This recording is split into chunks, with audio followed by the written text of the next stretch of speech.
हम बात करते हैं सूर्य नमस्कार के बारे में। क्यों कहते हैं हम सूर्य नमस्कार को सूर्य नमस्कार? कई लोग कहते हैं कि हमने सूर्य देव जी को नमस्कार किया है इसलिए हमको सूर्य नमस्कार कहते हैं। नहीं, सूर्य नमस्कार हम इसको इसलिए बोलते हैं क्योंकि सूर्य नमस्कार में हमारी सूर्य नाड़ी मतलब पिंगला नाड़ी जो है वो एक्टिवेट हो जाती है। तो सूर्य नाड़ी एक्टिवेट होने से क्या होता है कि हमारी बॉडी के अंदर एक एनर्जी आ जाती है। हम एनर्जेटिक हो जाते हैं। हमारे बॉडी के अंदर एक ऊर्जा का संचार होता है, जिससे कि हम एनर्जेटिक हो जाते हैं और हमारी बॉडी एकदम एक्टिव हो जाती है। सूर्य नमस्कार में भी कितने आसन होते हैं? सूर्य नमस्कार के 7 आसन होते हैं, लेकिन और 12 पोज़ होते हैं। और इसके 12 पोज़ होने की वजह से 12 ही इसके मंत्र होते हैं, जो बहुत ज़्यादा इफ़ेक्टिव होते हैं। धीरे-धीरे जैसे हम आगे बढ़ेंगे, एक बार हम आपको सूर्य नमस्कार करना सिखाएँगे, उसके बाद विधि पैटर्न के साथ सिखाएँगे और एक बार हम मंत्रों के साथ सिखाएँगे। किसको सूर्य नमस्कार नहीं करना चाहिए? जो प्रेग्नेंट लेडी हैं, जिनको भी मेंसेस की प्रॉब्लम हो रही है जिन लेडीज़ को वो नहीं करेंगी, जिनका हाई बीपी है इस टाइम, वो भी सूर्य नमस्कार नहीं करेंगे। सूर्य नमस्कार क्या होता है? हमारे अंदर हीट पैदा करता है, तो हीट पैदा करने से क्या होता है हमारा बीपी और बढ़ जाएगा। तो जिनका बीपी हाई होता है उनको सूर्य नमस्कार नहीं करना चाहिए। और सूर्य नमस्कार का क्या फ़ायदा होता है हमारी बॉडी? देखिए सूर्य नमस्कार के बहुत सारे फ़ायदे हैं। सूर्य नमस्कार हमारे रेस्पिरेटरी सिस्टम को अच्छा करता है, हमारे स्केलेटल सिस्टम को अच्छा करता है, हमारी मस्कुलर सिस्टम को अच्छा करता है, हमारे डाइजेस्टिव सिस्टम को अच्छा करता है, रिप्रोडक्टिव सिस्टम को अच्छा करता है, हमारे जितने भी बॉडी के सिस्टम है सबको स्वस्थ करता है। हमारी जो पाचन शक्ति है, हमारे डाइजेस्टिव सिस्टम को स्ट्रॉन्ग बनाता है, बोन्स को अच्छा करता है, हमारे मसल्स को अच्छा करता है। मतलब एक ये सूर्य नमस्कार हमारी पूरी बॉडी पे इफेक्ट डालता है। कहते हैं कोई आसन मत करो, अगर आपके पास टाइम नहीं है तो आप कम से कम 2 बार सूर्य नमस्कार कर लें तो समझ लीजिए आपने बहुत सारे आसन कर लिए, क्योंकि हम एक सूर्य नमस्कार नहीं करेंगे, हमेशा 2 नमस्कार करेंगे, पहले राइट से फिर लेफ्ट से। तब जितने भी इंटरनल ऑर्गन्स हैं सब स्ट्रेच होंगे, कहीं दबेंगे और कहीं स्ट्रेच होंगे। ये करते हैं सूर्य नमस्कार। आ जाइए मैट पे मेरे साथ। तो आज मैं आपको सिखाती हूँ कि सूर्य नमस्कार कैसे करते हैं। सूर्य नमस्कार शुरू करते हैं तो सबसे पहले बात ध्यान रखिए, जब आप मैट पे आते हैं तो मैट के आप अपने पूरे मैट के 3 हिस्से कर लें। 1 पार्ट आगे और 2 पार्ट पीछे। मतलब 2 एक भाग आगे रहेगा और 2 भाग पीछे, ताकि जब हम पैरों को पीछे ले जाएँ तो हमारे पैर जो हैं वो मैट से बाहर ना जाएँ, और आगे जब हम सिर को आगे झुकाएँ तो हमारा सिर जो है मैट से बाहर ना जाए। इस प्रकार जो है, इसलिए हम अपने मैट के 3 हिस्से कर लेते हैं। तो सबसे पहले हम क्या करते हैं, सावधान की मुद्रा करते हैं।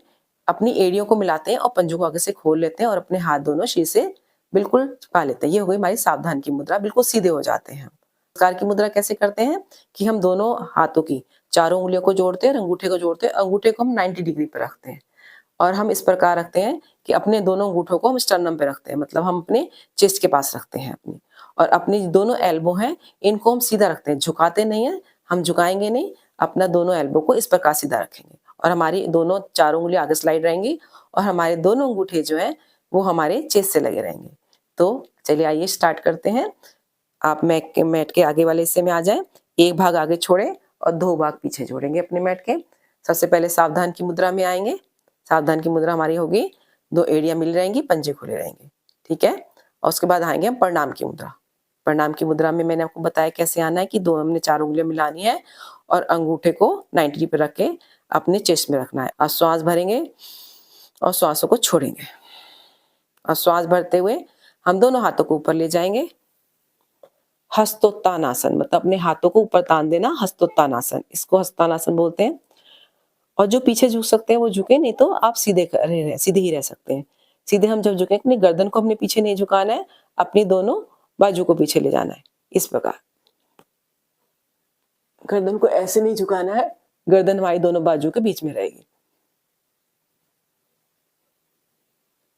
और सांस छोड़ते हुए, कमर को पीछे छोड़ते हुए और गर्दन को ऊपर करते हुए नीचे आएंगे। बिल्कुल हमारी कमर सीधी रहनी चाहिए। जो हम पूरा 90 डिग्री पे आ गए, हम दोनों हाथों को नीचे ले जाएंगे, लेकिन गर्दन हमारी सीधी रहेगी। अब दोनों हाथ रख लेंगे और थोड़ा सा अपनी घुटनों को मोड़ेंगे और दोनों हाथों को अपने दोनों पंजों के बराबर ले आएंगे। हमारे 10-20 उंगलियां एक सीध में होंगी, हमारे हाथों की और पैरों की उंगलियां एक सीध में होंगी। ये हमारा हो गया पाद हस्तासन। पाद मीन्स पैर और हस्त मीन हाथ, हमारे हाथ पैरों के पास आ गए, पाद हस्तासन। अब श्वास भरते हुए हम राइट लेग को पीछे ले जाएंगे और पीछे देखेंगे कि हमारा पैर गलत जगह तो नहीं जा रहा है, ऐसे या ऐसे नहीं जाना, बिल्कुल सीध में जाना है, ठीक है। अब अपनी कमर को नीचे झुकाएंगे और अपने घुटने को मैट पे रख देंगे। अब एक बात और ध्यान रखनी है हमने कि हमारा घुटना और हमारे एंकल बिल्कुल एक सीध में होनी चाहिए। कई लोग क्या करते हैं, अपने घुटने को ऐसे झुका लेते हैं, ये गलत है। इससे हमारे धीरे धीरे घुटना खराब होने लग जाता है, घुटने में पेन स्टार्ट हो जाता है। तो हमने क्या करना है, अपने घुटने से एंकल तक बिल्कुल सीधा रखना है और दोनों हाथ रखने हैं और अपनी कमर को नीचे झुकाएं, कमर को नीचे झुकाएं और गर्दन ऊपर ऊपर देखें। इसको बोलते हैं अशंचालन आसन, मतलब हॉर्स राइडिंग पोज। अपने पंजे को सीधा करेंगे। अब श्वास हम गए, श्वास भरते हुए राइट लेग पीछे ले गए थे और श्वास छोड़ते हुए हम लेफ्ट लेग को भी पीछे ले जाएंगे। दोनों एड़ी पंजों को मिलाएंगे, थोड़ा सा डिस्टेंस रखें अपने पंजों एड़ियों में। दोनों हथेलियों से दबाव देते हुए शरीर के मध्य भाग को पीछे धकेलें। अपनी एड़ियों को मैट पे लगा लें। इसको हम बोलते हैं अधोमुख श्वानासन। इसे पर्वतासन भी बोलते हैं क्योंकि इसमें स्थिति हमारी तरह हो जाती है, एक पहाड़ की तरह हो जाती है। इसको हम पर्वतासन भी बोलते हैं। अब श्वास छोड़ते हुए अपनी एड़ियों को उठाते हुए अष्टांग नमस्कार में आ जाएंगे। पहले हम घुटनों को नी मैट से लगाएंगे, फिर अपनी चेस्ट को।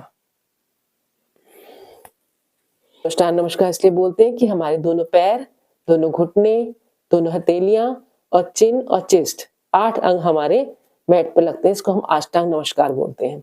इसमें एक बात ध्यान और रखनी है कि हमारी जो नाभि है, हमारा पेट है, वो मैट से नहीं लगेगा। इसको उठा के रखना है और अपनी दोनों कोहनियों को अपने शरीर से चिपका के रखना है। अब श्वास भरते हुए यहाँ पे हमारी श्वास नॉर्मल रहेगी, मतलब हमने ब्रीदिंग को नॉर्मल कर लेना है। अब श्वास भरते हुए पहले हम शरीर को आगे खिसकाएंगे और भुजंगासन में आ जाएंगे। जो पूरा भुजंगासन कर सकते हैं पूरा करें और जो नहीं कर सकते जो पूरा नहीं कर सकते वो सरल भुजंगासन में आ जाएंगे। इतना ही उठे, जो पूरा नहीं उठ सकते वो इतना ही उठे। अपनी कंधों को रोल बैक करेंगे पीछे, शरीर के मध्य भाग को उठाते हुए पुनः हम आ जाएंगे अधोमुख श्वानासन में। इसे पर्वताकार स्थिति बोलते हैं। अपनी कमर को थोड़ा नीचे दबाएं। अब श्वास भरते हुए राइट लेग को, क्योंकि राइट लेग हम पहले पीछे ले गए थे, राइट लेग को दोनों हाथों के बीच में ले आएंगे। इसमें लोग क्या करते हैं, इसमें गलती करते हैं हम लोग, क्या करते हैं कि हमारा जो शुरू में है पैर एकदम दोनों हाथों के बीच में नहीं आता, तो इतना ही पैर आगे ला पाते हैं। तो कई लोग क्या करते हैं कि दोनों हाथों को पीछे ले आते हैं। हाथों को पीछे नहीं डालना, हाथ हमारे वहीं रहेंगे। हम क्या करेंगे, अगर हमारा पैर यहाँ तक आया है तो हम राइट लेग से राइट पैर को आगे लाके दोनों हाथों के बीच में ले आएंगे। घुटना अपना मैट पे रखेंगे और इसमें भी हमें ध्यान रखना है कि हमारा घुटने से एंकल तक बिल्कुल सीधा रहे। गर्दन को पीछे ले जाएंगे, कमर को झुकाएंगे, गर्दन को ऊपर ले जाएंगे। अष्टसंचालन आसन। हम श्वास भरते हुए राइट लेग आगे लाए थे, अब श्वास छोड़ते हुए हम लेफ्ट लेग भी आगे ले आएंगे।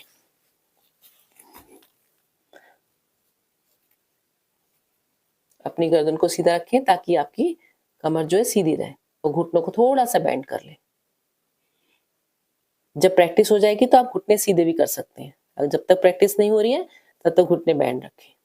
श्वास भरते हुए दोनों हाथों को धीरे धीरे ऊपर ले जाएं।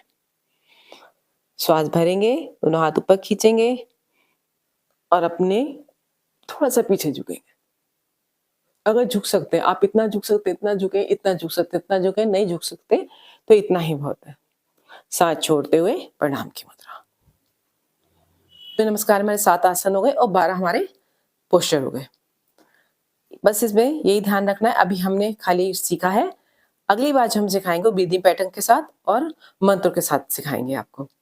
तो धीरे धीरे आप इसकी प्रैक्टिस करिए। जब आप प्रैक्टिस हो जाएगी तो आप बहुत अच्छा करने लगेंगे, क्योंकि इस एक सूर्य नमस्कार करने से हमारी बॉडी एकदम फ्लेक्सिबल हो जाती है। नमस्कार को बहुत हल्की स्पीड में करना चाहिए, लेकिन अगर हम इसे बहुत तेज स्पीड में करते हैं तो इससे अच्छा कार्डियो कोई भी नहीं है सूर्य नमस्कार से।